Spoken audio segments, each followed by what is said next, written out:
Welcome to our series on discovering Italy, and this episode on the historic and picturesque Sciacca, Sicily. If you have a passion for travel and want to keep up with the latest reviews, tips, and updates, hit that subscribe button and don't forget to like and share. We really do appreciate the support. Join us on an unforgettable journey as we explore the beautiful island of Sicily, rich in history, culture, and truly breathtaking landscapes. Today we're taking you to one of Sicily's true hidden gems. A coastal town that often flies under the radar, but is absolutely worth the visit. The charming town of Sciacca. Let's begin by talking about how to get here. Sicily is served by two major international airports, Palermo and Catania, along with several smaller regional airports that connect to various European cities. Palermo would be the easiest airport to access Sciacca from. Sciacca is located on Sicily's southern coast in the province of Agrigento, and I'd say it's about a 90-minute drive from the city of Agrigento itself. And if you have the time, I highly recommend stopping in Agrigento to visit the truly breathtaking Valley of the Temples. This UNESCO World Heritage Site is one of the most impressive collections of ancient Greek ruins, outside of Greece of course, and an absolute must-see. And walking through these massive ruins really makes you feel like you've stepped back in time. It's pretty incredible. Our journey to Sciacca started in Palermo, and if you're planning on making this cross-island trip, you've got a few options. You could book a private transfer, join a public tour, or probably the easiest and most flexible choice would be just to rent a car. There used to be a bus that ran this route, which was cheap, comfortable, and super convenient. Hopefully, they bring it back. Someday. And no matter how you get there, the ride takes about an hour and a half and takes you through some beautiful Sicilian countryside. And just a heads up, parking in Sciacca, like much of Sicily and Italy itself, can be a bit tricky. Some of the roads are narrow and winding, and there are a lot of rules and restrictions. I recommend parking just outside the main part of town in one of the public lots or plazas. From there, you can walk or hop on local transport, save the car for trips to the beach or sightseeing. It'll just make your life easier. So we made it to Sciacca, backpacks in hand. We hiked up one of those classic winding streets to our Airbnb, which had all the charming touches you'd expect from a small Italian town. It was quaint, decorated in traditional Italian style, and the best part? A beautiful balcony overlooking one of those picturesque side streets, like from an old Italian movie. Once we settled in, we set out to explore. The historic center of Sciacca is actually surrounded by these ancient walls, originally built for fortification back in the medieval era. Some parts even date back as far as the 14th century. You can still see the old city gates, which once served as the main entry points to protect this town. We visited in August, right in the middle of summer, so not surprisingly, the streets were pretty quiet during the day. Most locals escaped the midday heat or were away on holiday. August is a big vacation month in Italy, but honestly, we didn't mind. The peaceful streets gave us the perfect chance to wander, take in the sights, and really appreciate the charm of this town. And you'll probably notice a few friendly cats lounging around, and plenty of beautiful fountains. The town itself is built on a hillside overlooking the Mediterranean Sea, so get ready for some walking up and down hills, as well as a variety of stairs, some of them rather interesting and other ones quite colorful, painted with tiles and patterns, which made our trek a little more interesting and a great opportunity for some photos.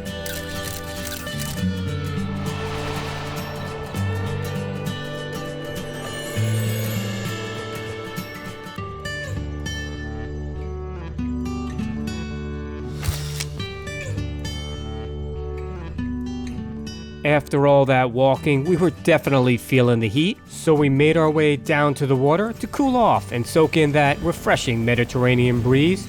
The views were absolutely amazing, with rolling hills and mountains on one side and crystal blue sea on the other. And we thought it was a perfect little escape from the midday sun. And while walking around down by the water, we stumbled upon this post in Italian, English, and Braille, with a little story about pirates, prisoners, and diplomacy in Sciacca circa 1528, so we learned a little Sciacca history on this trip. So after soaking up a little history and some great scenery, we realized we were getting a bit hungry and definitely thirsty. That's when Lili thought she'd introduce me to the Sicilian tradition of Granita. With brioche, of course, and not just any Granita. We're talking about a real Sicilian tradition. So we made our way to a restaurant that Lili had suggested for this Sicilian sweet treat. Unfortunately, it wasn't opened. But fortunately, we did find a place that did carry Granita and was open, so we grabbed a table outside at Bar Charlie.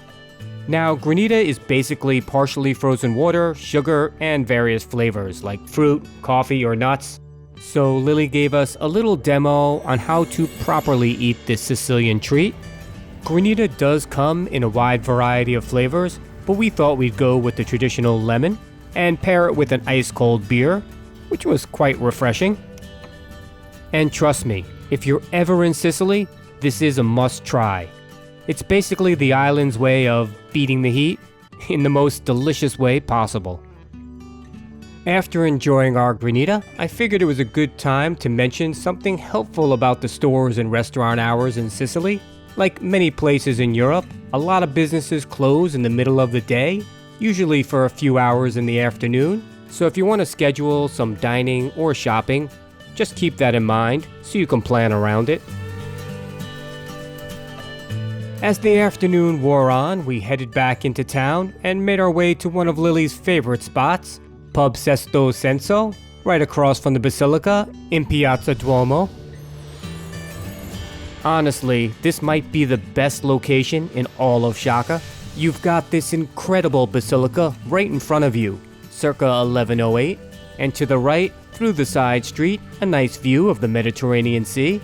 Plus, there's always a nice breeze moving through the piazza. It's such a great spot just to sit and take it all in. And as a bonus, when there's a match on, they have a TV set up outside. Naturally, we grabbed a table outside. It was summer, of course. And these views from here were too good to pass up. This pub has a great selection of drinks and a solid variety of food.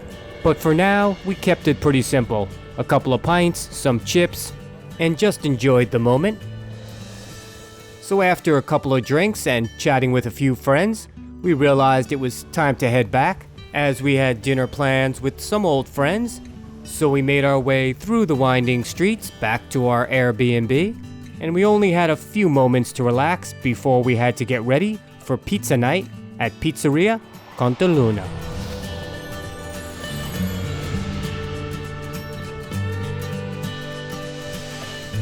Now, it was a Monday night, and the place was pretty packed, which honestly is usually a good sign. Now, even though we had a reservation, we still had to wait a bit, which would bother some people, but for us, we really didn't mind, as we were waiting for our friends to arrive.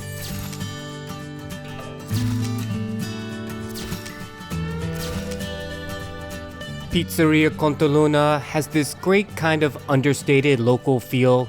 I wouldn't say it was flashy, but it was definitely full of character. Inside, you could hear the sounds of families and friends catching up over dinner, and the staff here was friendly, and this place just had that kind of genuine Sicilian vibe. And they do offer takeout if you want. The menu has a wide variety of choices at really reasonable prices, so there's something for everyone. But tonight, we were all in for a sit-down meal. Once we were seated, we let our friends take the reins and order for the table. Since they've been here quite a few times, we decided to go family style, which turned out to be a really good idea.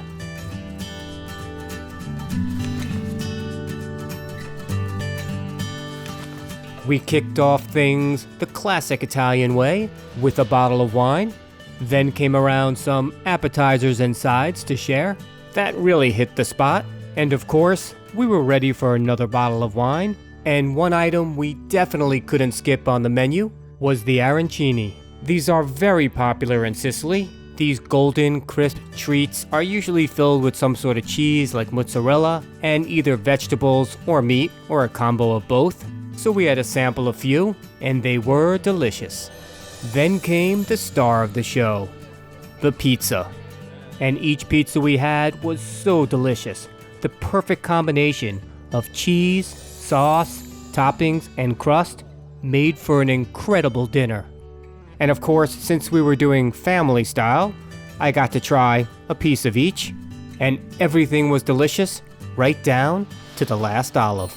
I absolutely recommend checking out Pizzeria Conte if you're in Sciacca. It's definitely a solid spot for a laid-back, delicious dinner. And after we wrapped up our meal, it was time to enjoy the night out with our friends. Unfortunately, or maybe fortunately, we don't have many photos or videos from this part of the night. Needless to say, fun was had by all. So the plan was to wake up early the next morning and hit the beach, but that didn't quite happen. We stayed out a little later than expected, and honestly, it worked out perfectly because we had some rain early in the morning, so we took our time and made it to the beach, I'd say late morning.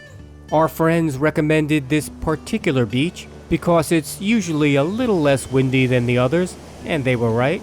And although it might not be the biggest beach, it does have a nice stretch of soft golden sand.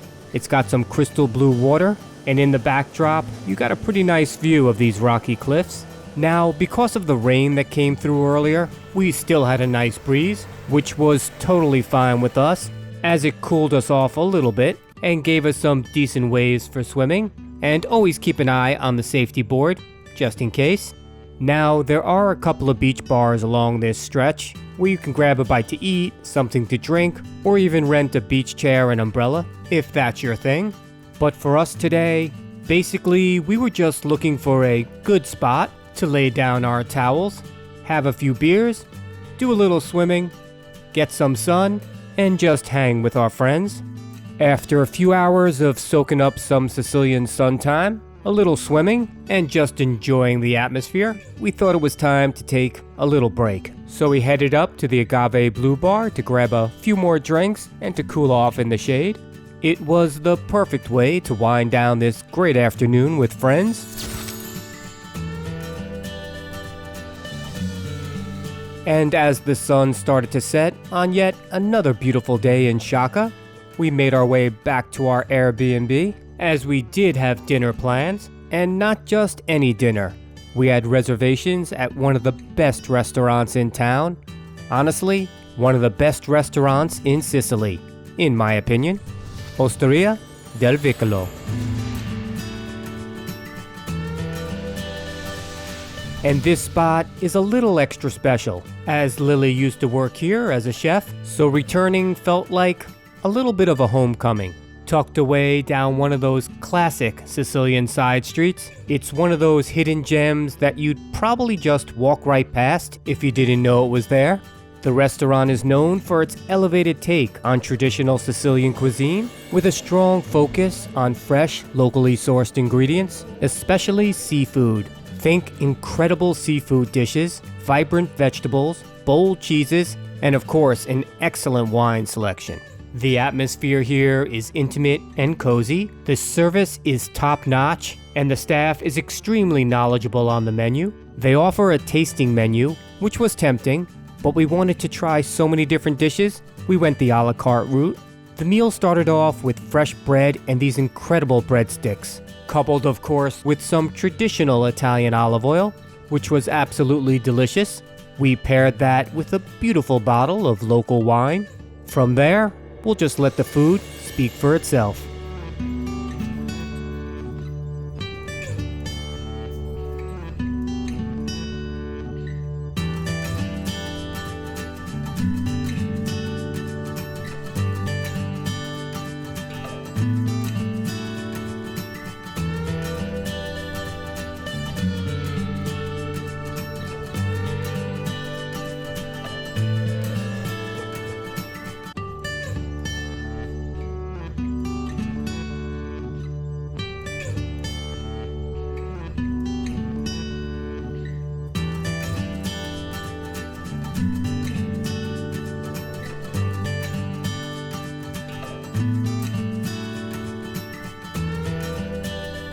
We really wanted to finish things off with their take on a traditional dessert, ova marina.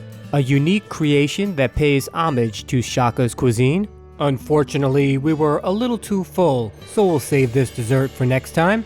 And this restaurant definitely exceeded our expectations. It was without a doubt one of the culinary highlights of our trip. So this was our last night in Sciacca and almost a full moon out. So this was our opportunity to explore everything Sciacca nightlife had to offer.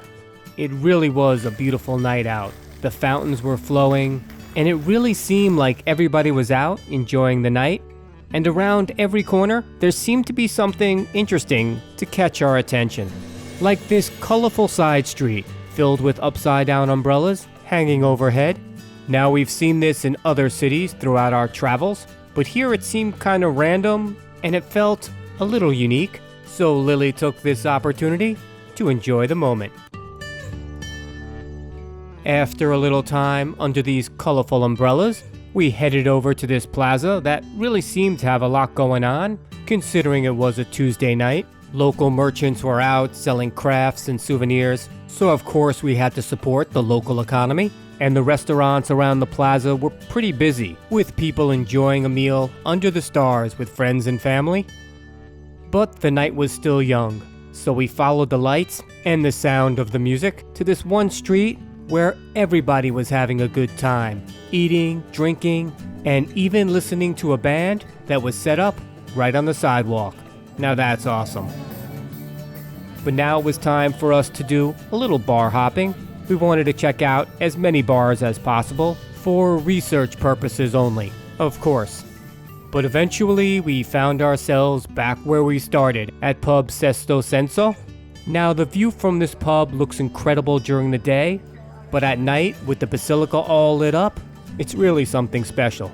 The pub was pretty packed, but fortunately we found a table outside to enjoy our last evening in Sciacca.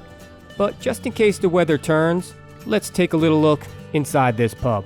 It's got this kind of cozy, down-to-earth feel, and with the friendly service here, I think almost anybody would feel at home at this pub, whether you're a local or just passing through. We even brought them a hat from the States so they could add to their collection behind the bar. Stopping by this pub was the perfect end to our little journey in Sciacca. Stunning sights, incredible food, and maybe a few too many drinks, as well as catching up with a few old friends. And honestly, what more could we really ask for?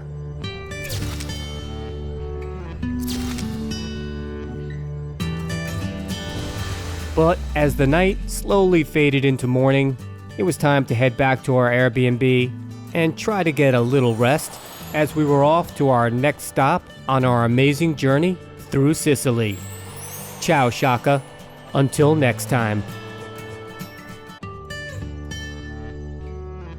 So if you ever find yourself exploring Sicily, especially near the Agrigento region, I definitely recommend spending at least a day or two in Sciacca. It's a great chance to experience a more local, authentic side of the island, away from the usual tourist spots. And if you're curious to see where we head next, be sure to follow along as we continue our journey through Sicily and beyond in our Discovering Italy series. Safe travels. If you have a passion for travel and want to keep up with the latest reviews, tips, and updates, hit that subscribe button and don't forget to like and share. We really do appreciate the support.